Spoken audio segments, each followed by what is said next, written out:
Assalamu alaikum everyone. Welcome to ES Spoken English Production. Myself Imran Ali Roy. Future indefinite, future perfect और future continuous. इस video में सब package मौजूद हैं. आपके सारे टेंसेस क्लियर हो सकते हैं. आप इस वीडियो के मुताबिक चलें सुने. तो चलिए शुरू करते हैं. This lecture is published by ES Spoken English. We teach online. इस वीडियो में 3 टेंसेस के अलावा 2 किस्म के होमवर्क हैं. नंबर 1, कुछ सेंटेंसेस आपको दिए गए हैं एग्जाम्पल सेंटेंसेस के तौर पे, और कुछ आपको एक्सरसाइज के तौर पे खाली सेंटेंसेस दिए गए हैं. वो आपने खुद इससे जान के इससे कुछ हासिल करते हुए आपने मशक के तौर पे कमेंट्स में करने हैं.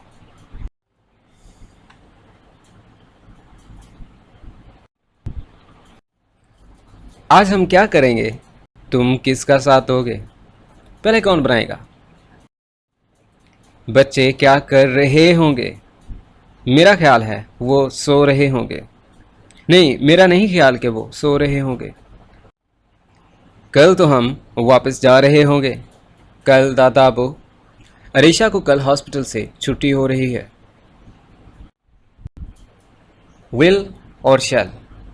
सबसे पहले आप याद रखेंगे कि ये 2 इमदादी फेल क्या हैं.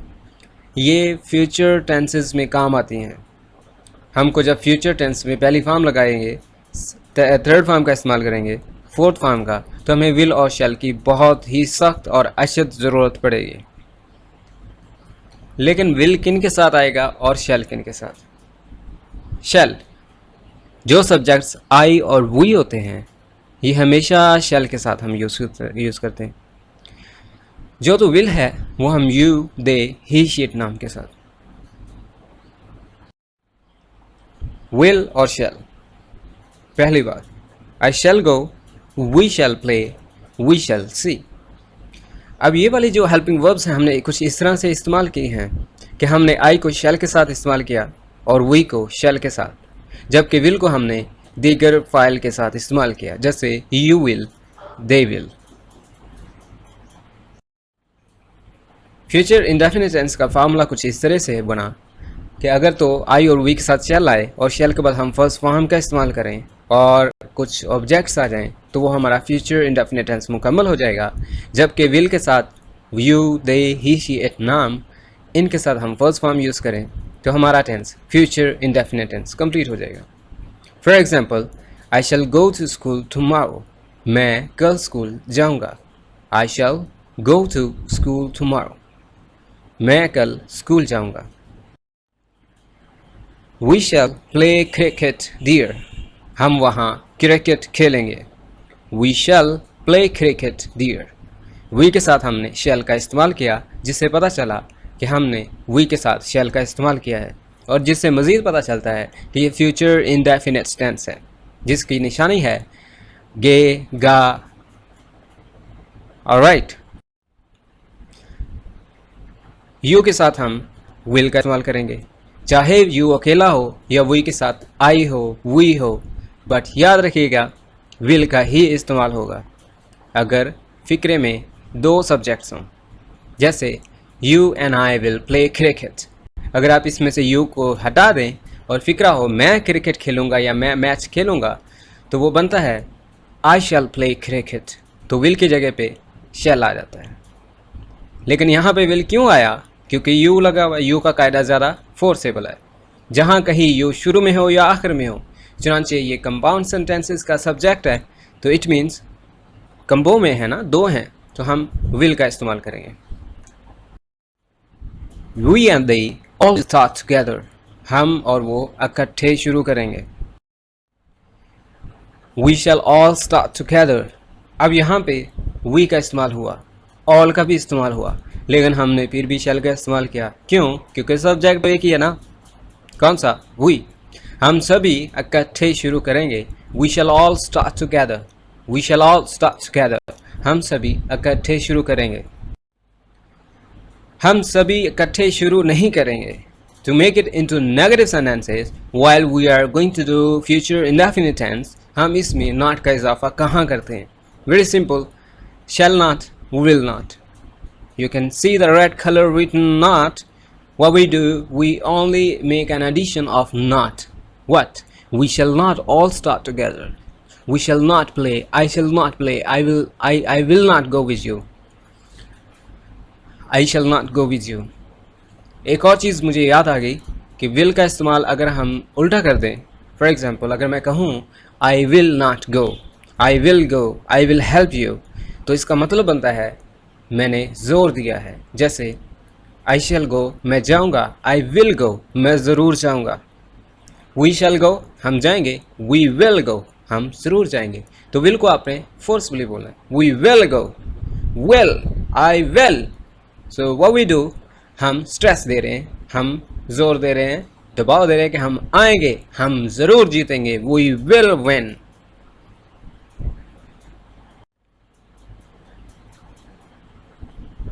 इसी की प्रेशन में सेंटेंसेस, अगर तो आपको इस टेंस की समझ आ गई है, अगर इस टेंस की आपको समझ आ गई है तो बिला झिझक आप ये जो आपके पास फिक्रात हैं इनकी ट्रांसलेशन कर दीजिएगा कमेंट्स में।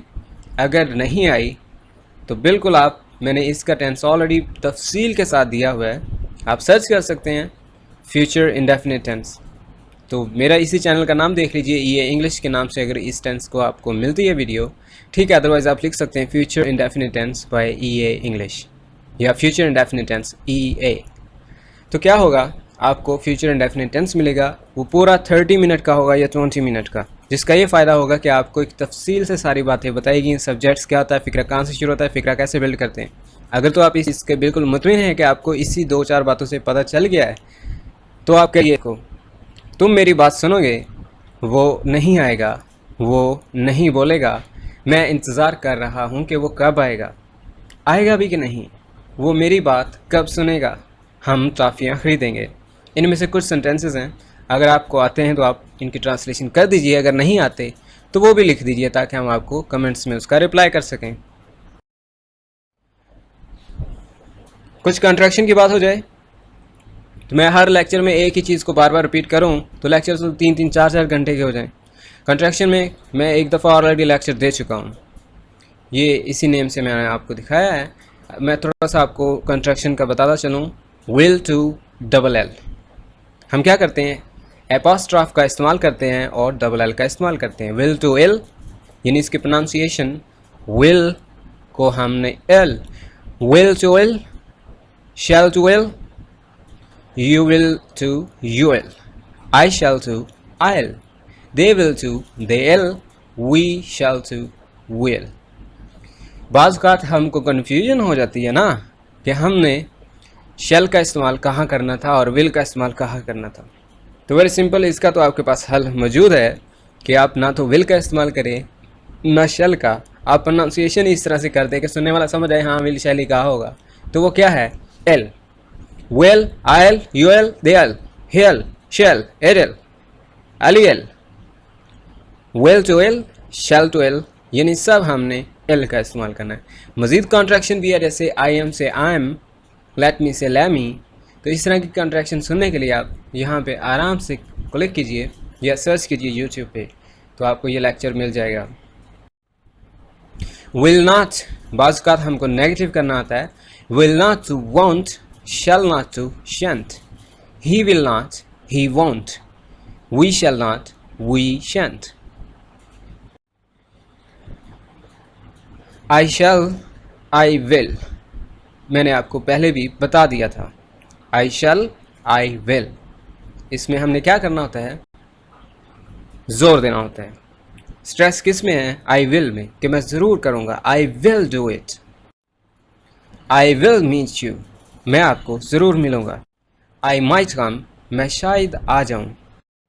I may come, मैं आ सकता हूँ, यानी पॉसिबल है, I may come, I might be able to do that।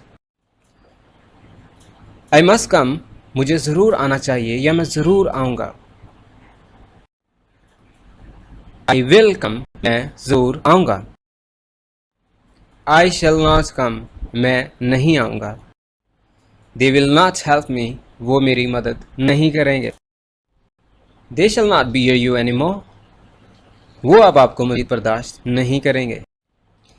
Shall I be with you, क्या मैं भी आपके साथ हूँगा। Shall I be with you, will you stand by me, क्या आप मेरा साथ दोगे। Will you stand by me? Will you stand by me? Will you stand by me? क्या आप मेरा साथ दोगे? When will you go? आप कब जाओगे? Where will you go? आप कहाँ जाओगे? Why will he argue with you? वो आपके साथ क्यों लड़ेगा, क्यों झगड़ेगा, क्यों बहस करेगा? Where will you hide it? आप इसे कहाँ छुपाओगे? Where will you hide it? आप इसे कहाँ छुपाएंगे? तो क्या डिफरेंस था Where will you hide it और Where will you hide it? will और would का इस्तेमाल भी आप देख सकते हैं YouTube चैनल पे, बट इस पे गौर कीजिए। will होता है आप इसे कहाँ छुपाओगे, would होता है आप इसे कहाँ छुपाएंगे। रिस्पेक्ट का मैटर है। मैच कब होगा? When will be match? Match कौन जीतेगा? Who will win the match? Toss होगी ही होगी। It might have been tossed. It might have been tossed.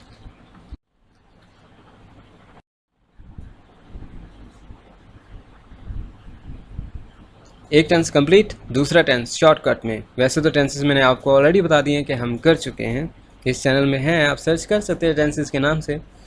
Future continuous tense के बारे में सिंपलिसिटी, आराम सी मुख्तसर सी बात है। शैल के साथ बी, विल के साथ बी। शैल कहाँ इस्तेमाल होना है बता दिया गया है, विल का भी बताया हुआ है।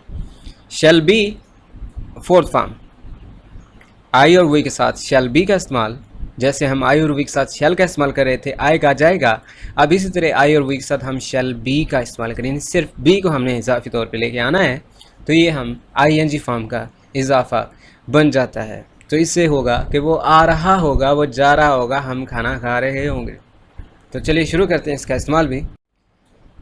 आई शैल बी ईटिंग फूड, मैं खाना खा रहा हूँगा। I shall be eating food, मैं खाना खा रहा हूँगा। दे विल बी क्राइंग, वो रो रहे होंगे। We shall be sleeping at the moment, at the time, तब तक तो हम सो रहे होंगे। He will not be coming. He will not be coming. वो नहीं आ रहा होगा। They will not be playing. वो नहीं खेल रहे होंगे। Shall I be coming too? क्या मैं भी आ रहा हूँगा?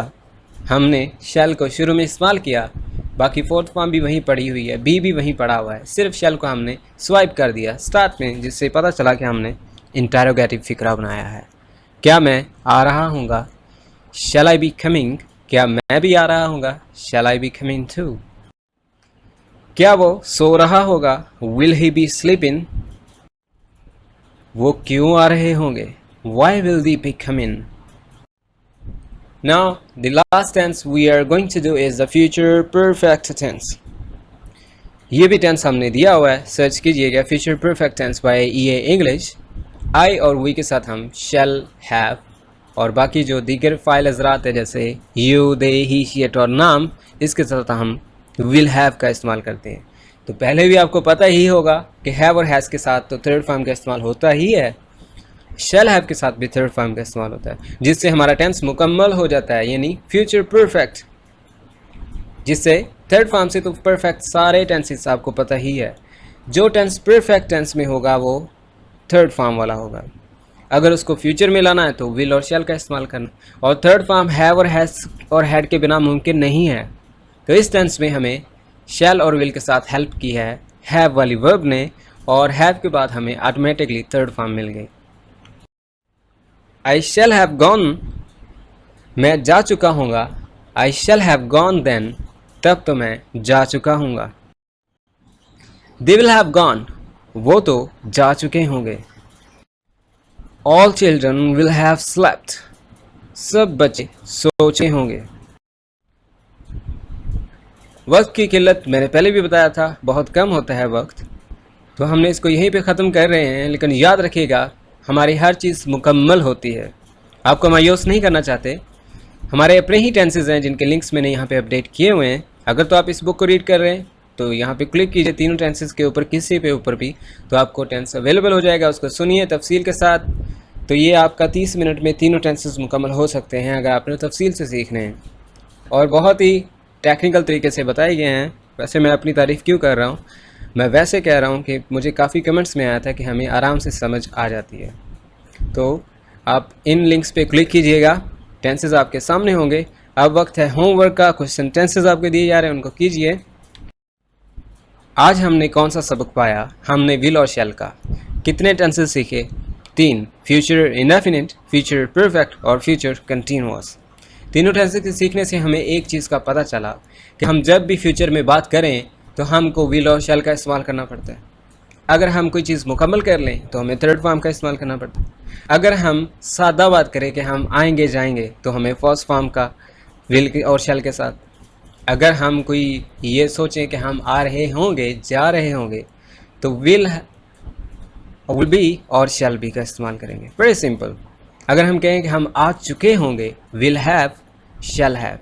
जा चुके होंगे, विल हैव, शैल हैव। जा रहे होंगे, विल बी, शैल बी। हम जाएंगे, आएंगे, विल और शैल। इसी के साथ ही हम आपके लिए दुआ करते हैं, अल्लाह ताला आपको कामयाब और कामरान करे, हम सब को। आमीन सुम आमीन। और आप लोगों को आखिर पे एक मुबारकबाद देनी थी कि हमने एक संगे मील को अबूर किया है, उसके लिए आप सबका शुक्रिया। अल्लाह हम सब को कामयाब और कामरान करे। That's all for now. Thanks for being video.